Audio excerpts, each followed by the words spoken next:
Olá, seja bem-vindo ao nosso canal. Você vai assistir uma mensagem bíblica ministrada nos cultos presenciais da Paz Church Palmas. Essa mensagem vai abençoar o seu coração. Por isso, queremos pedir que você compartilhe o link dessa palavra com seus amigos. Abra o seu coração. No nome de Jesus, no nome de Jesus. Pai, fala conosco nessa manhã. Pai, continua ministrando no nosso coração. Pai, continua revelando dos mistérios do Senhor sobre nós. Em nome de Jesus, tire, ó Pai, todo o intento do nosso coração, todo conceito e preconceito humano, para que a poderosa palavra do Senhor traga revelação, traga entendimento. Nós não queremos apenas informação, mas nós queremos algo vindo do trono do Senhor, o maná escondido, aquele pão da presença que ficava por 7 dias no Santo dos Santos, diante da arca da presença, aquele pão que ficava ali sendo iluminado pelo candelabro, o candelabro aceso, trazendo clareza, trazendo luz. Ó Deus, nós queremos nos alimentar desse pão, nós queremos comer dos pães da presença nessa manhã.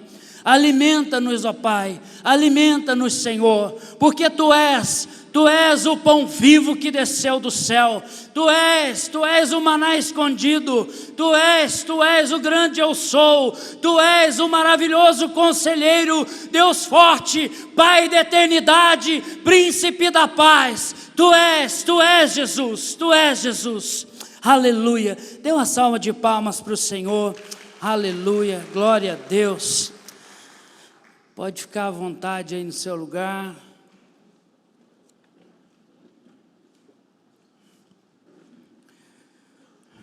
Aleluia.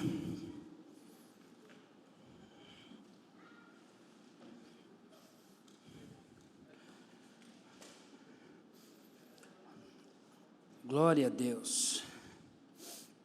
O processo da transferência de unção no discipulado.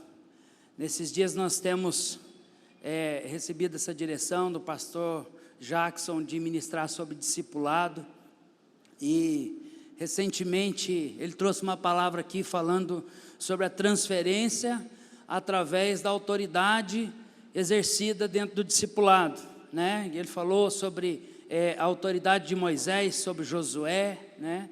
E essa mensagem tem tudo a ver com essa direção dessa mensagem dele, né? Porque essa história, né, de Elias e Eliseu, ela fala desse processo de transferência de unção que ocorreu do discipulador Elias para o discípulo Eliseu.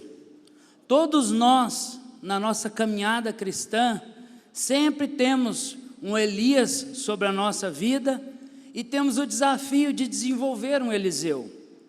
E eu, além de trazer uma mensagem voltada, né, para os discipuladores, voltada para os líderes, voltada também para os discípulos, você que ainda não é engajado, não tem um discipulado formal, eu quero te inspirar nessa manhã, sair daqui incomodado a procurar alguém para prestar contas, para procurar alguém para caminhar junto com você, para te auxiliar nesse processo, para que você alcance essa graça que Eliseu alcançou.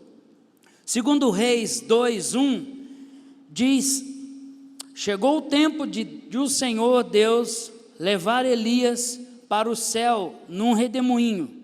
Elias saiu de Gilgal junto com Eliseu.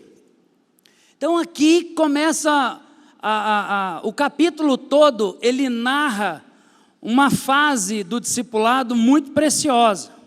Nós vemos que, se você ler os capítulos anteriores, quando Eliseu é despertado a caminhar com Elias, acontece algo. Eliseu estava tocando a vida dele, como qualquer um de nós, estava trabalhando, tinha uma junta de 12 bois, arando terra, um negócio difícil de fazer, principalmente com bois. Se a terra estiver dura, é um negócio complicado, pode ter um boi ali que não está bem treinado, pode ser meio complexo, pode quebrar uma ferramenta, e quem já lidou com isso sabe o quão complicado é essa tarefa, e principalmente naqueles dias, onde não tinha motosserra, né, não tinha furadeira, não tinha nada disso. Se quebrasse uma canga do carro de boi, era um trabalho danado. Eliseu estava ali envolvido nisso, tocando a sua vida, ganhando o seu sustento. E a Bíblia diz que Elias se aproxima dele e toca nele com a capa. E esse fato de Elias tocar em Eliseu com a capa, só nesse momento nós trazemos tanto ensinamento, nós trazemos aqui um arcabouço teológico tremendo, porque alguma coisa sobrenatural aconteceu para que Eliseu desistisse de tudo.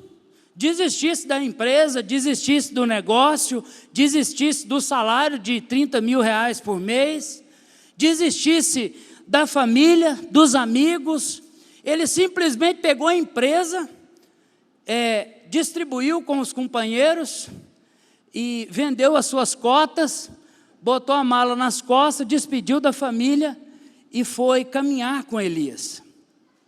Ele simplesmente foi tocado de tal forma, ele foi marcado de tal forma com o poder de Deus, que nada mais para ele importava. Somente importava uma coisa: ter a experiência que Elias tinha. E aí, às vezes, a gente, na nossa jornada, né, de despertar novos líderes, de despertar novos discípulos, às vezes nós olhamos ao nosso redor e falamos assim, eu já escutei muitos, né? E esses dias eu estava num discipulado, acho que foi até com o Anderson, que eu estava falando sobre isso com ele. E aí nós ouvimos as pessoas dizerem assim, mas ninguém quer liderar. Mas ninguém está disposto a andar comigo. Mas ninguém quer ser meu discípulo. Aí eu volto a pergunta para você, será que você é alguém inspirador? Será que você é alguém que tem esse conteúdo na capa, capaz de tocar alguém com uma oração, capaz de tocar alguém com uma palavra, que alguém olha e fala assim, poxa vida, eu quero caminhar com esse cara, com essa camisa africana. Esse cara tem alguma coisa, ele tem alguma coisa que eu ainda não tenho. Eu quero caminhar para descobrir o que esse cara carrega. Foi isso que aconteceu com Eliseu. Ele desistiu de tudo que ele tinha para poder viver uma aventura espiritual com Elias.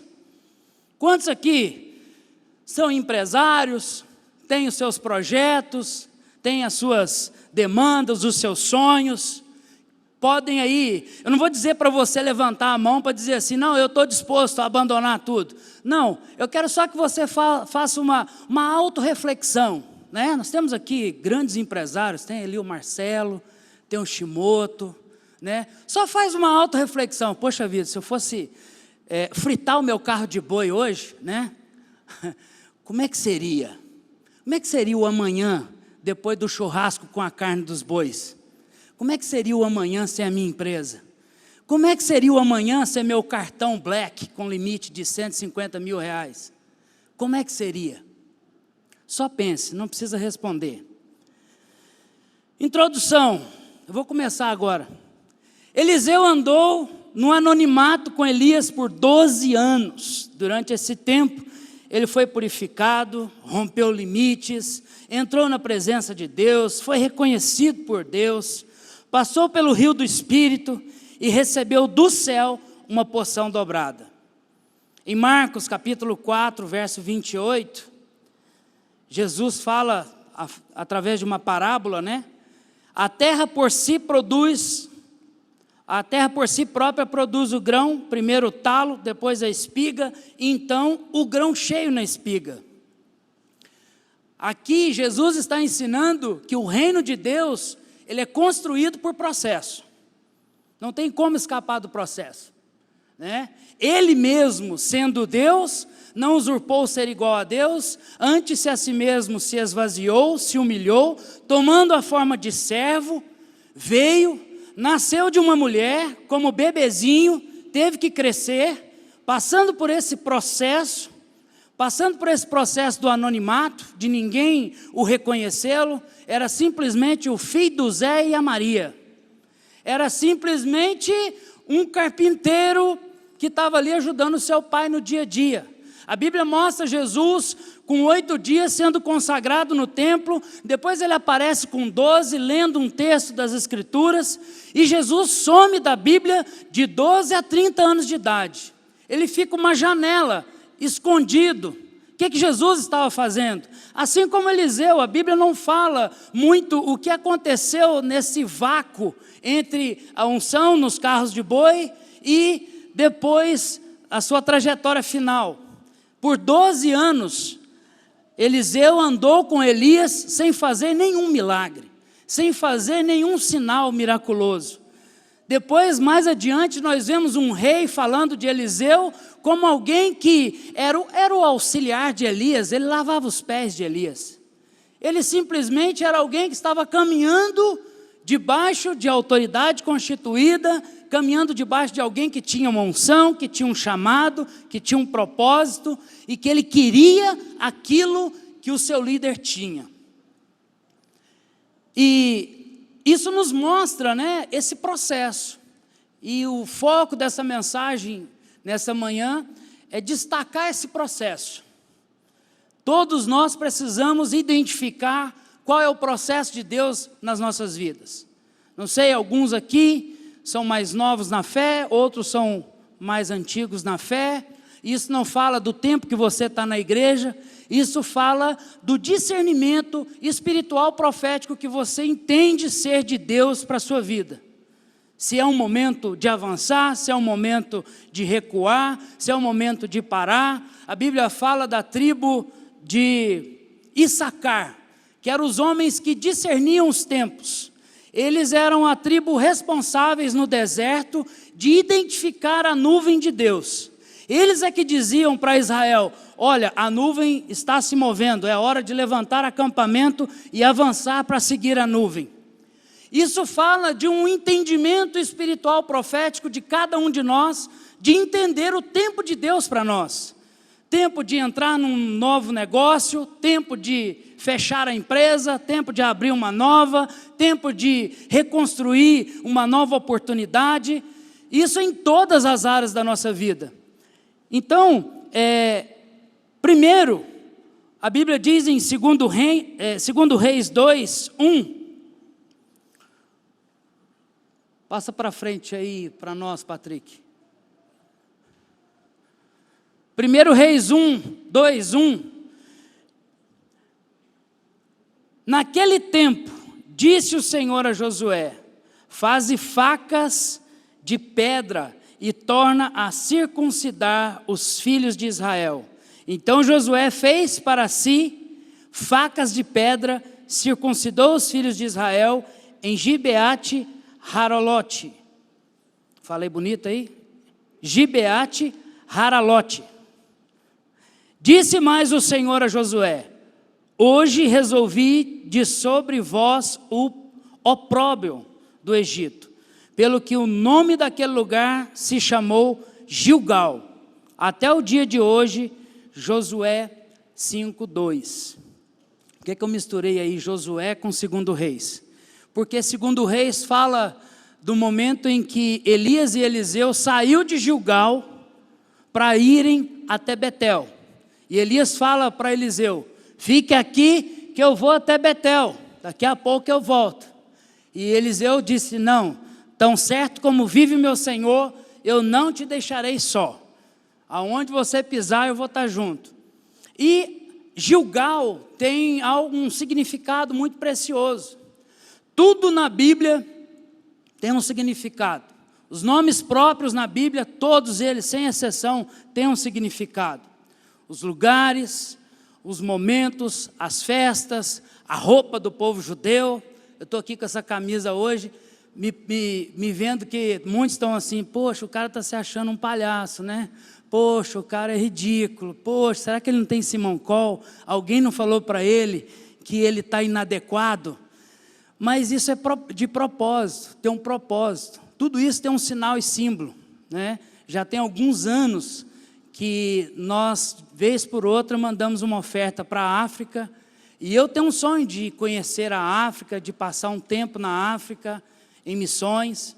E esses sinais que me acompanham vão determinar para onde o destino vai me levar. Então, por que eu falei dessa história da camisa? Porque tudo no Velho Testamento aponta para o Novo e tem um significado com relação ao Novo Testamento. E Gilgal foi o lugar onde Josué fez facas de pedra e circuncidou todos os homens antes deles entrarem na terra prometida, antes deles avançarem à terra prometida. Ele marcou os homens, ele marcou a nação inteira, ele fez ali um pacto com aquele povo. Gilgal significa o lugar do pacto, o lugar da aliança, o lugar da circuncisão, o lugar de cortar a carne. E aí em Gálatas capítulo 5, você pode estar se perguntando, mas o que isso tem a ver comigo? O que circuncisão tem a ver comigo? Eu não sou judeu. Gálatas 5, o apóstolo Paulo começa dizendo, olha, agora nós não somos mais circuncidados na carne. Agora não é mais a circuncisão que determina a fé, mas agora é a fé no Cristo ressurreto. E aí ele continua dizendo, no final do capítulo, ele começa a dizer sobre as obras da carne. Está vendo só o paralelo entre separar a carne, entre cortar a carne e as obras da carne?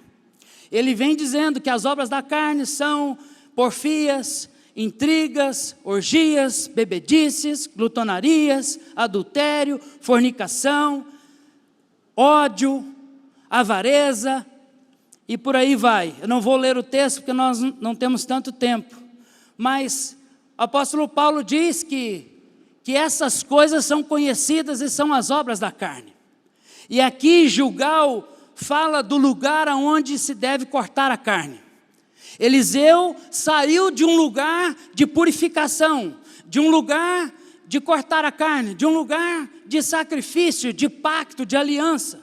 E quando eu disse que você precisa identificar os momentos de Deus da sua vida, você precisa se identificar. Se você está nessa fase, nesse momento tão crítico, de precisar cortar algumas coisas na sua vida, de precisar abrir mão de algumas coisas que aparentemente pode ter um preço até de sangue na sua vida, para poder avançar, para poder alcançar algo maior.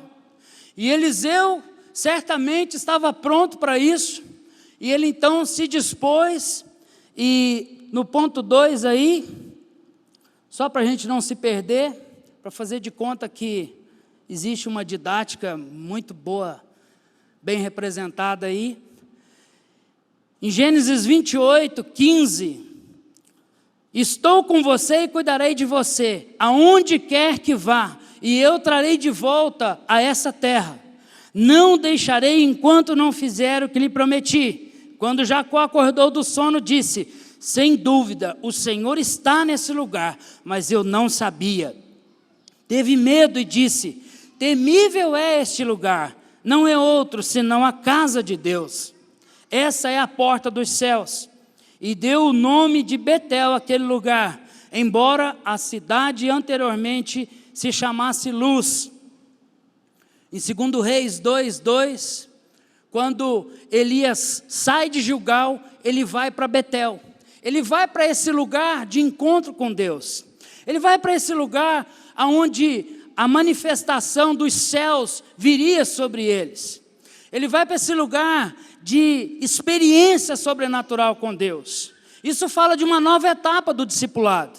O discipulado não pode ficar somente em Gilgal, no lugar de ficar confessando pecado, no lugar de ficar curando ferida, ficar tirando carrapicho. Isso é importante, isso é precioso, tem seu lugar, mas nós precisamos avançar. Nós precisamos avançar diante da presença de Deus. Nós precisamos entrar num lugar mais profundo em Deus. Betel é esse lugar. Betel tem esse símbolo, esse sinal. Foi em Betel que os céus se abriram e Jacó olhou os céus e reconheceu a presença de Deus. Interessante que Jacó já havia recebido a bênção do seu pai, já havia ouvido falar das experiências de Abraão e de Isaac. Jacó já tinha conhecimento profundo das escrituras, das experiências dos seus pais, dos patriarcas. Mas nesse momento, depois que o anjo vem, que o anjo fala com ele, que Deus ministra sobre a vida dele. No final, ele fala assim: o Senhor sempre esteve aqui e eu não sabia. Terrível coisa é você caminhar 20 anos dentro da igreja e não conseguir reconhecer a presença de Deus. Talvez o irmãozinho que está do seu lado, no mesmo culto, é uma mesma mensagem, é uma mesma palavra, o irmãozinho está do lado, está chorando, está segurando na cadeira para não se derreter, e Deus falando com ele, e ele pula para cima, né? Apesar que em nossos dias pouco se tem visto os do pulo-pulo, né? Mas isso não determina necessariamente que a presença de Deus está se manifestando, mas o fato é que, enquanto muitos estão reconhecendo essa presença, outros estão no mesmo ambiente e não reconhecem a presença de Deus. Jacó ficou abismado e olhou a sua condição e falou: poxa vida, Deus sempre esteve comigo e eu não sabia. Misericórdia, que o Senhor nos livre disso, que o Senhor nos livre de estar em nossas reuniões e não reconhecer a presença dEle. Jesus, diversas vezes, ele confrontou Jerusalém e os fariseus daquela época, dizendo: ó Jerusalém que mata os profetas, quantas vezes eu quis agarrar vocês, proteger vocês, como uma galinha que protege os seus pintinhos. Vocês que matam os profetas, vocês não reconheceram o tempo da minha visitação. Reconhecer o tempo da visitação de Deus, reconhecer a presença de Deus, reconhecer a manifestação de Deus. Pode acreditar que mesmo que um ambiente seja glorioso, sempre existirão aqueles que não vão reconhecer a presença de Deus. Lázaro, depois de ressuscitado, que já fedia há 4 dias, experimentou o poder de Deus. Os fariseus viram e testemunharam aquela experiência e diziam que Lázaro havia passado por uma experiência maligna, que Jesus estava fazendo aquilo em nome de Beelzebu.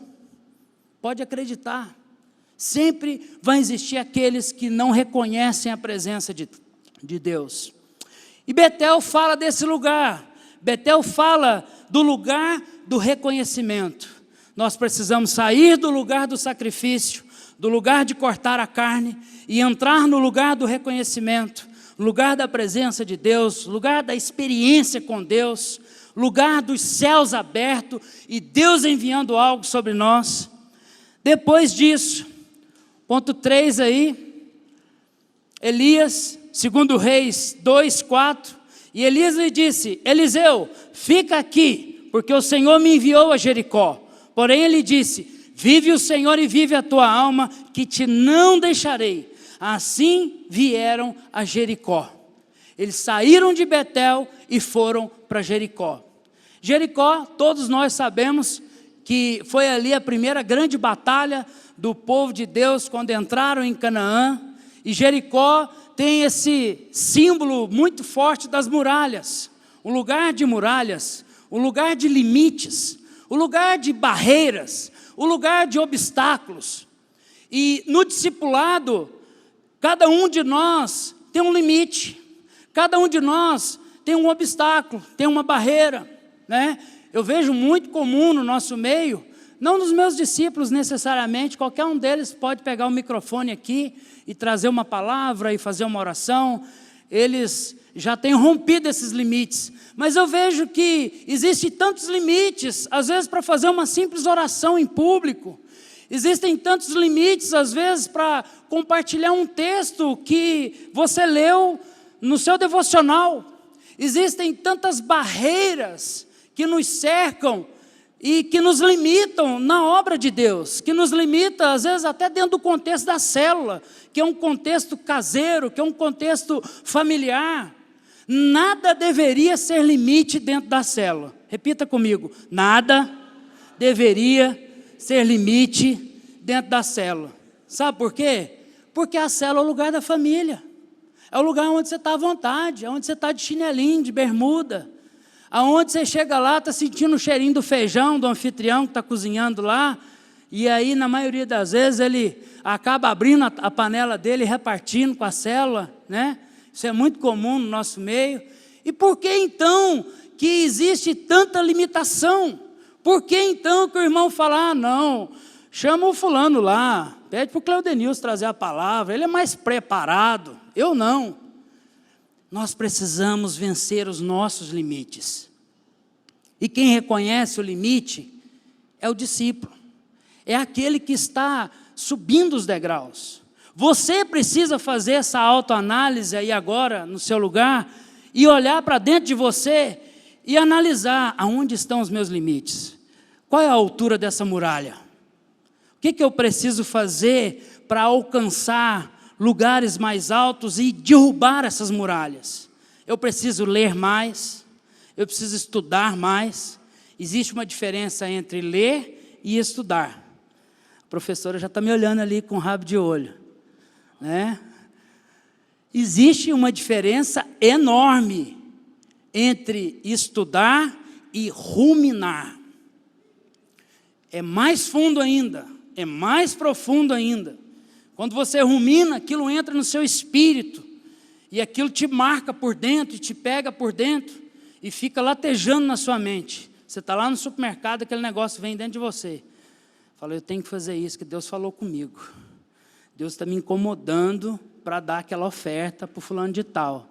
Deus está me inquietando com aquele texto. Deus está falando algo comigo. Isso é o ruminar. Então, qual é o seu limite? Eu ia falar para você olhar para o lado e perguntar para o irmão, mas não pergunta não. Qual é o seu limite? Aonde está a sua limitação? Eliseu avançou. Eliseu não quis permanecer em Betel, só na experiência com Deus. O cristiano gosta muito de pregar sobre isso, que nós não podemos ficar parados na experiência com Deus. Nós temos que avançar. De fato, e essa é uma verdade. Tudo caminha junto. Nós não somos seres fragmentados, cheios de pedaço, e o pedaço da experiência sobrepõe aos demais pedaços. Não, nós somos seres completos. E como seres completos, nós temos a experiência, nós temos a unção, nós temos o fogo, nós temos o entendimento das Escrituras, nós temos a verdade, nós temos o senso de destino, nós temos a visão de Deus, nós somos seres completos. Amém? E nós precisamos avançar diante dos limites que a vida nos impõe. Quarto, 2 Reis 2:6, o Jordão.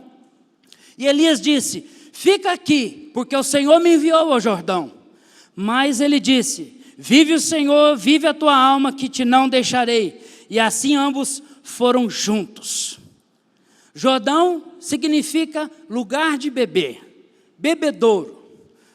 E geralmente o bebedouro, nesse contexto, era o bebedouro de animais que precisavam se inclinar para beber. Precisavam se abaixar, se curvar, se prostrar. Isso fala de um processo de humilhação, de humildade. Isso fala de um processo onde você muitas vezes não vai entender o comando, a direção, mas você se curva, você se prostra, porque você caminha em obediência, porque você já tem um coração humilde. E eu te digo uma coisa, só é humilde quem já foi humilhado. Se você ainda não foi humilhado na igreja, eu quero dizer uma verdade divina para você. Você precisa ser humilhado. Viu, Marcão? Tem gente aqui que precisa ser humilhado. Precisa ser pisado.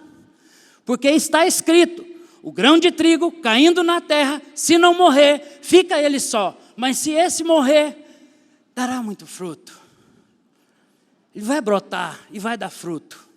Deus resiste ao soberbo e dá graça ao humilde. Jesus foi exemplo em tudo, inclusive de humildade.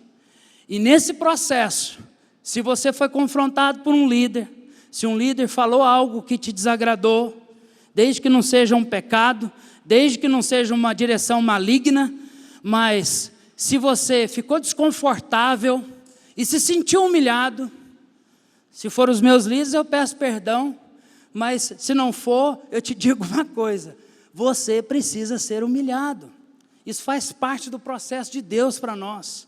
Nós precisamos nos curvar, nós precisamos ser quebrados, nós precisamos ser dobrados. E o Jordão fala desse lugar do recomeço, desse lugar do renascimento, desse lugar da ressurreição. Foi aqui no Jordão que o povo, quando foi entrar em Canaã, fizeram esse pacto com Deus e se reiniciou um novo tempo na história de Israel. Existe um povo antes de Josué e existe outro povo depois do Jordão que aprenderam inclusive a serem guerreiros de batalha.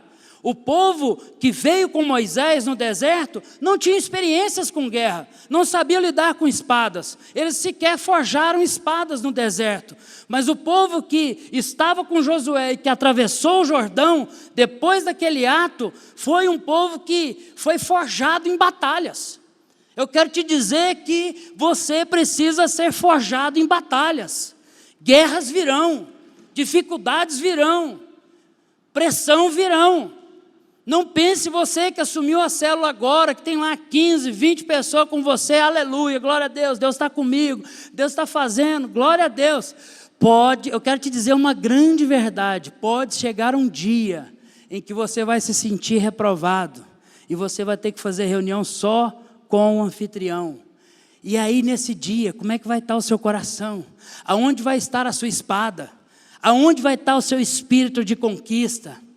De que forma que você vai orar nesse dia?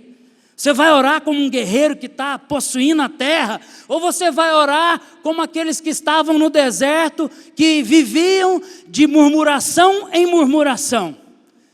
O povo que estava com Moisés ou o povo que estava com Josué depois do Jordão, depois do recomeço? Eu preciso concluir. 2 Reis 2:9, e disse: coisa dura pediste, se me vires quando for tomado de ti, assim se te fará, porém, se não, não se fará. Sucedeu, pois, que havendo eles passado o Jordão, Elias disse a Eliseu: pede-me o que queres que eu te faça, antes que seja tomado de ti. E disse Eliseu: peço-te que haja porção dobrada do teu espírito sobre mim. Uau! O que você quer no seu discipulado? Você está fazendo discipulado só porque a igreja pede para você fazer discipulado? Ou você faz discipulado porque entende que é um projeto divino que pode trazer um crescimento em todas as áreas da sua vida? E mandava soltar a chuva. O profeta que orava e fogo caía do céu. Você acha que ele não sabia o que Eliseu queria? Mas ele fez questão, assim como Jesus fazia esse tipo de pergunta para as pessoas. Jesus chegava para um cego e falava: o que você quer que eu te faça? O que cego quer? Cego quer ver. Jesus chegava para o manco e falava: o que queres que eu te faça? O que o manco quer? O manco quer andar. Elias pergunta para Eliseu: o que queres que eu te faça? Elias sabia que Eliseu estava na cola dele, estava na sombra dele, desesperado por algo novo da parte de Deus, desesperado em caminhar na mesma unção, desesperado em fazer coisas maiores, desesperado em abraçar aquilo que Elias tinha. Elias sabia disso, mas ele perguntou, e Eliseu teve a ousadia de olhar no bago do olho dele e falar: eu quero a porção dobrada do teu espírito. Eu quero 2 vezes o que você carrega. Eu não quero só o que você carrega. Eu quero muito mais do que isso. Eu quero alcançar lugares que você não alcançou. Eu quero ir a nações que você ainda não foi. Eu quero alcançar cidades que você ainda não alcançou. Eu quero fazer coisas que você não dá conta de fazer. Uou! Não sei se você pega isso. Mas isso não é meramente algo apenas espiritual. Isso aqui pode explodir a sua vida, para a esquerda, para a direita, para frente, para trás, para cima. Você pode começar a voar, começar a fazer viagem de avião, viagem internacional, situações, negócios, oportunidades que você jamais imaginou alcançar. Mas Elias queria ouvir da boca de Eliseu o que ele queria. Eu quero deixar essa pergunta nessa manhã. O que você quer com o seu discipulado? Você realmente tem interesse em ser maior do que o seu discipulador? Você realmente tem interesse em cortar a sua carne? Você realmente tem interesse em entrar no lugar do reconhecimento da presença de Deus? Você realmente tem interesse em romper os limites da sua vida e dobrar as muralhas que estão na sua frente? O que você deseja? O que queres que eu te faça? O reino de Deus é tomado por esforço, e os que se esforçam se apoderam dele. O reino de Deus é extremamente competitivo. Você aí, concurseiro, estudioso, que vive 24 horas pensando em concurso, em agarrar no Estado, para que o Estado traga estabilidade até a sua aposentadoria. Eu quero te dizer uma coisa: se você acha que 200 vagas, 200 pessoas por vaga é algo muito competitivo, eu quero te dizer que o reino de Deus é 1000 vezes mais competitivo. Somente aqueles que se esforçam se apoderam dele. Somente aqueles que mergulham nisso de cabeça vão desfrutar disso. Eliseu não quis saber do passado, ele olhou para frente. E o que aconteceu com ele depois disso? O que aconteceu? Os céus se abriram sobre ele novamente. E algo subiu. E Elias subiu. Mas algo também desceu. Ele gritou: meu pai, cavalos e seus cavaleiros. Ele reconheceu Elias como pai, como autoridade espiritual sobre ele. E Elias, no meio daquela carruagem de fogo, sobre aquele anjo de fogo, sobre o serafim, ele solta o manto da unção sobre a vida de Eliseu. E a partir dali, Eliseu realiza 2 vezes mais milagres do que Elias. A Bíblia diz que mesmo depois de morto, Eliseu já havia morrido. E tinha lá os ossinhos dele na cova. E aí não tinha um lugar para enterrar um sujeito lá, e eles jogaram um defunto dentro da cova, com o resto dos ossos de Eliseu. E a Bíblia diz que esse defunto, quando tocou nos restos mortais de Eliseu, ele ressuscitou, simplesmente pelo fato de ter tocado na unção da porção dobrada. Uau! Eu não sei como é que você fica vendo essas coisas, mas o meu espírito fica agitado. Fica de pé no seu lugar.